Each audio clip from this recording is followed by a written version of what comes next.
कल्पना करें, इस देश का नेतृत्व आदरणीय नरेंद्र मोदी जी कर रहे हैं, जो स्वयं हनुमान भक्त हैं। जब लक्ष्मण जी मूर्छित हुए थे तो हनुमान जी पूरे का पूरा संजीवनी बूटी ले आए थे। आज हमारे देश के जिन लोगों को झूठ पाकिस्तान ने या आतंकवादियों ने जिस तरीके से मारा, पूरे देश के लोगों ने देखा। छोटा बच्चा भी ये समझ पा रहा है कि जिन्होंने ये किया उसके साथ क्या हश्र होना चाहिए। और मैं विश्वास के साथ कह सकती हूँ इस भरे पंडाल में कि देश का एक एक व्यक्ति जो सोचता है, जो मन का भाव है, आदरणीय नरेंद्र मोदी जी उससे भी बड़ी सजा उनको देने वाले हैं।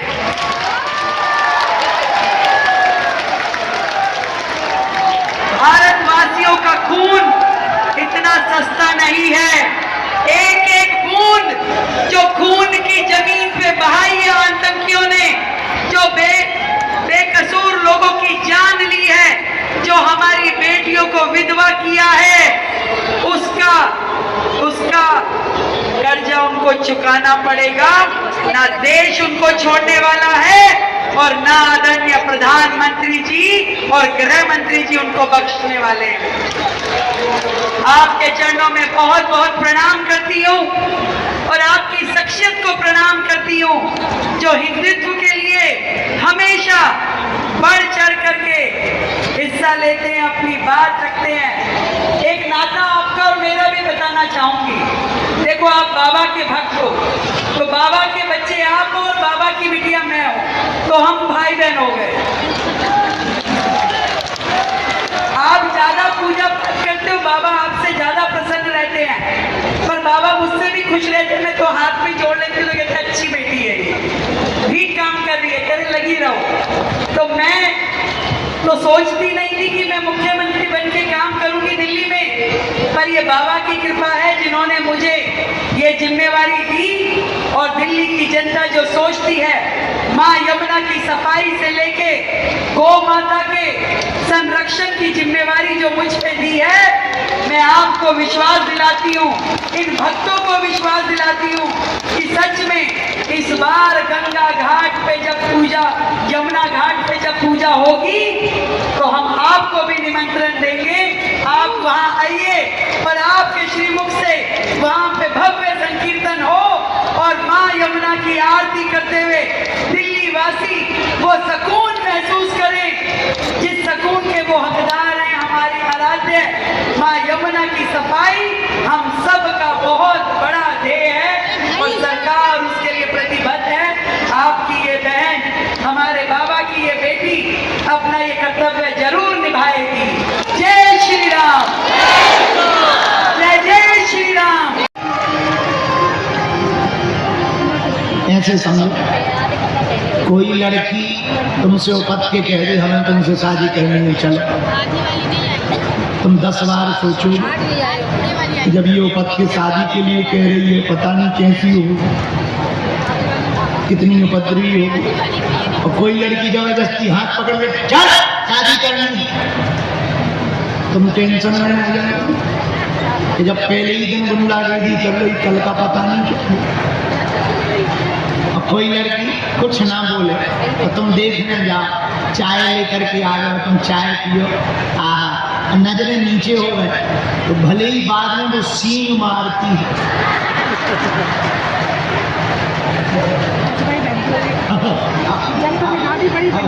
लेकिन उस चाय के चक्कर में, सभ्यता के चक्कर में तुम ऐसे फंस जाते हो कि पूरी जिंदगी तुम भले ही पर नजरें नीचे मिला रहते हो।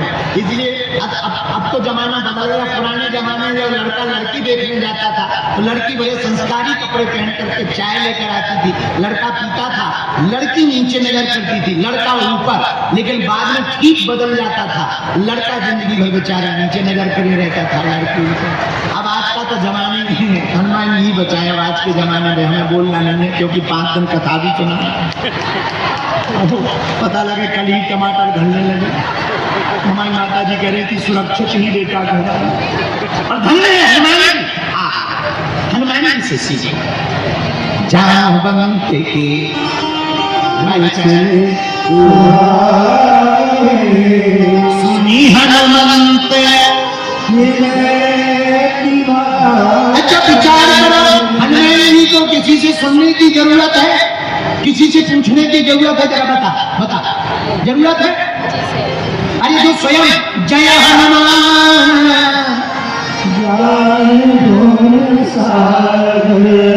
जो स्वयं ज्ञान के समुद्र हो, और जो स्वयं राम दूत तो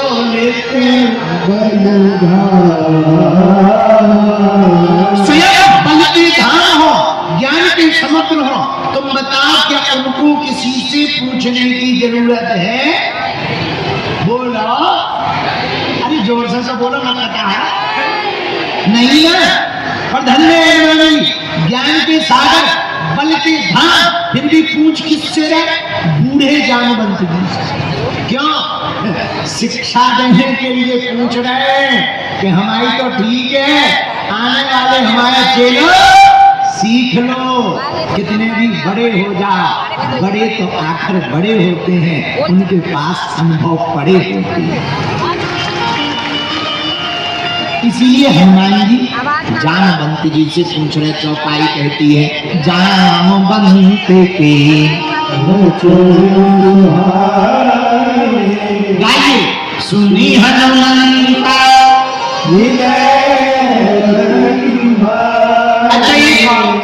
कभी भी बड़ों की बात सुनकर के तुरंत जवाब नहीं देना कि ये गलत है, ये ऐसा है। कोई आदमी गलत नहीं बोलता, सब अपने अपने हिसाब से बोलते हैं। हम लोग, हमें कोई बड़ा सलाह दे, अरे अब रहने दो, तुम चुप रहो।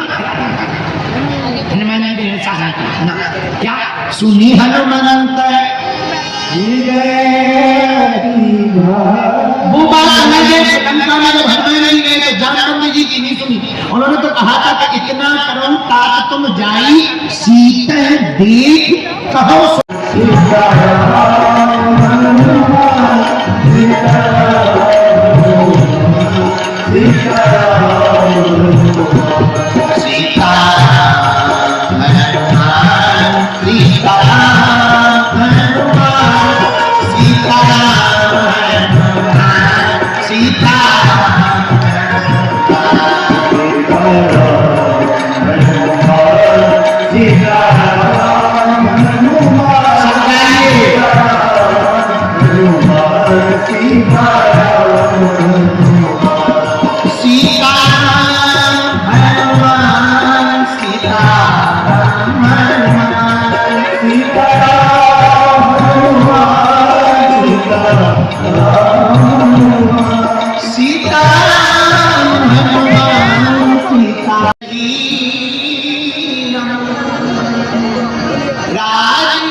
दुआ के साथ दवा की भी व्यवस्था है और दवा के साथ दुआ की भी व्यवस्था है। दोनों व्यवस्थाएं अब बागचखाम पावागढ़ पर आने वाले भक्तों को जो गंभीर मरीज है निःशुल्क कैंसर अस्पताल बागचखाम पावागढ़ पर बनाया जा रहा है। आइए चलते हैं आज के प्रथम दिवस की भगवत कथा में उनके भगवान के श्री चरण प्रणाम करते हुए बोले बागचखाम सरकार की, पूज्य गुरुदेव भगवान सन्यासी बाबा की, गौ माता की, अन्नपूर्णा माई की, भारत हिंदू राष्ट्र की, भारत माता की जय। जय श्री राम।